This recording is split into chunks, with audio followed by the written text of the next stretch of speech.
Hey guys, Movies here, and welcome back. Let's play Lunar 2 Total Complete. Well, I'm actually not playing the game right now. This DLP is pretty much over, but I had this picture of the bots art right here just for my official review of the game, as per usual on all my LPs. Actually, for the picture, I found a bots art, an unofficial bots art of a Lunar 2 PSP remake. I almost wanted to go with that, but I didn't want to get a bunch of annoying questions about if it's actually official or whatever. I didn't want to create a huge hassle about that. So I figure the bots art for the actual game, like for the PS1 game, would work out just fine. Anyway, for my actual review of the game, I'll be covering, as usual, gameplay, story, characters, and I'll probably throw music in there too. Maybe have that as a subtopic for something else. So, anyway, review of the game, gameplay. Right off the bat, I will give that a. What do I do with the gameplay? Actually, it had pretty solid gameplay. Actually, there's nothing. I do about a 9 out of 10. I mean, there's nothing too far extravagant about it. I mean, it did expand on Lunar 2 on the Sega CD, with actually being able to equip crests because you weren't able to do so in the Sega CD version. So, of course, in this one you were. So that's a nice touch there. Yeah, I really don't see like crests and stuff like that being used all that much in RPGs. I'm sure there are some out there that do have a system like that, but from what I've seen, and I've played a decent amount of RPGs, so I know enough about that. But I'm sure there's some out there that use that same system. Yeah, gameplay-wise, also, the game is very, very easy to pick up. I mean, you start playing immediately, take a feel for the controls, just browse through the menus, and in about 5 minutes you have it mastered, so you're already set to go. And then gameplay regarding in battles, it's very, very simple. I mean, very simple commands. I mean, attack, magic, defend, item. Very simple, very straightforward, but of course easy to master. So all in all, yeah, I give that a 9 out of 10. For story, 10 out of 10 easily. This game has one of the best stories I've seen in an RPG at all. I mean, any RPG that I've played. What starts out as just a really simple adventure with Hero and Rue being the Dragon Ruins, finding the Dragonite Jewel, and then leading on to the exploration of the Blue Spire and meeting Lucia.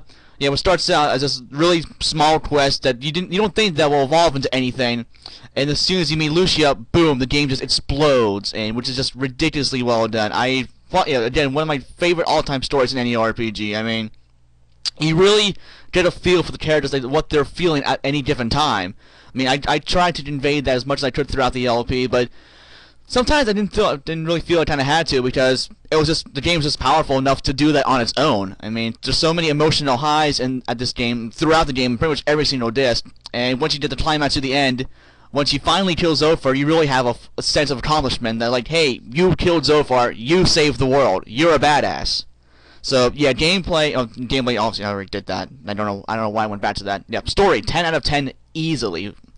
Character-wise, I will give that a 10 out of 10 as well. Again, each character, they have their own individual story that's intertwined into the main story, and it's very well integrated. I love each individual story. I mean, the romance between Hero and Lucia as that starts to grow and grow and grow throughout the game.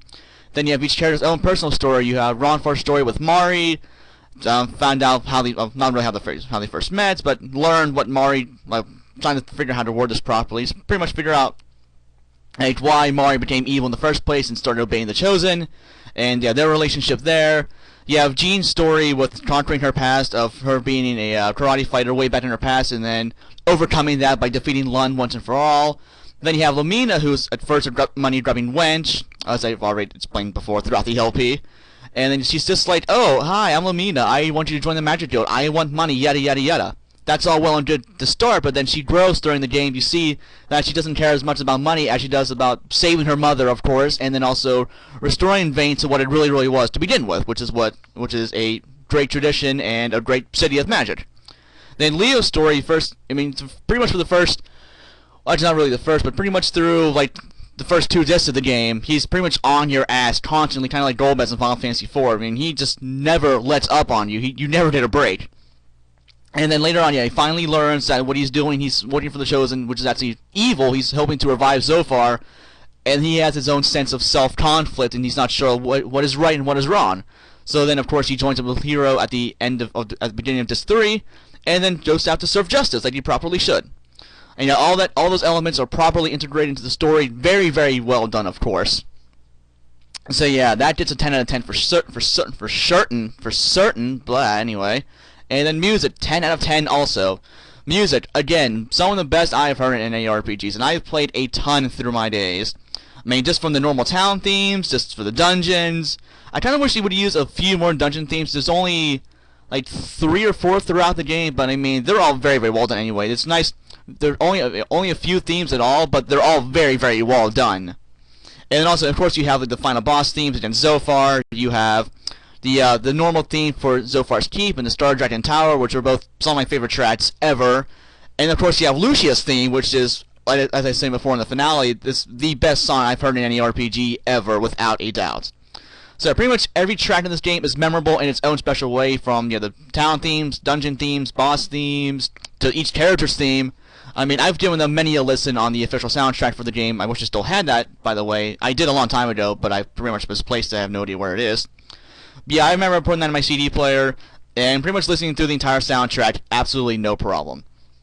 So pretty much for the final score of the game, it does a 10 out of 10 easily, and that's not like biased or anything like that. I mean, even though this is my favorite game of all time, the reason why it is because it's such a good game. It really is. I mean, I wouldn't give it a 10 out of 10 if I didn't think it was the most amazing game ever. And to me, it is. You guys can have your Final Fantasy VII, Majora's Mask, Ocarina of Time, whatever game is your favorite game. For me, this is my all-time favorite game. It gets a 10 out of 10 for absolute certain.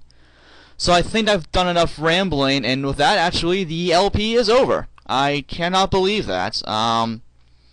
Is there anything else I need to cover? There was one idea I had for a bonus episode, actually. I explained it way early in the LP. You guys probably forgot by now, but new to the PS1 version of the game, when you fight the Guardian, if you have Hero and Gwyn die, but also have them close to the Guardian so he actually can't attack Lucia, and what'll happen is, he'll be trapped by their dead bodies, and he actually won't be able to attack Lucia. It was Lucia's program to just always defend and run away. So in the CD version, the game just goes to an infinite loop over and over and over and over again. But they added an awesome little fix in the PS1 version where Ruby actually kills a Guardian by herself. I have never seen that before. I wanted to do it, but if I do, and I actually really do want to try to do that, I'll make a bonus episode of that. It might take some time to practice to really get it going, to make sure I can actually do it right. But if I can and actually get down pats, I will gladly show that. But that might not be for a little while. I'm really not sure how that'll go. But other than that, that's pretty much everything I can cover. So regarding, as of right now, the LP is over. I thank you guys very, very, very, very much for being with me through the entire LP. I've seen so many comments from people saying that they love this game, they want to try it themselves, and that's the best part about LP, being an inspiration to someone to play a game they never have before. And that's why I'm here, that's why I'm still here. So yeah, I'm glad you guys were able to join me on this ride through my all-time favorite game ever. I'm so glad you guys enjoyed it, and had laughs along the way. We had our share of thrills and spills and successes and, well, fails, kind of, sort of. And yeah, it was just one hell of an adventure, guys. So again, thank you guys for watching. And this has been IRMU signing off of Let's Play Lunar Complete. Regarding my next LP, well, Final Fantasy Legacy is still going on, by the way. Well, when this is uploaded, I'm sure it still will be going on. But after this is uploaded, I will probably resume uploading Wild Arms probably the next day after or so. So stay tuned for that, guys. And again, this has been IRMU signing off. Have a nice day, guys, and thanks so much for watching. Appreciate it.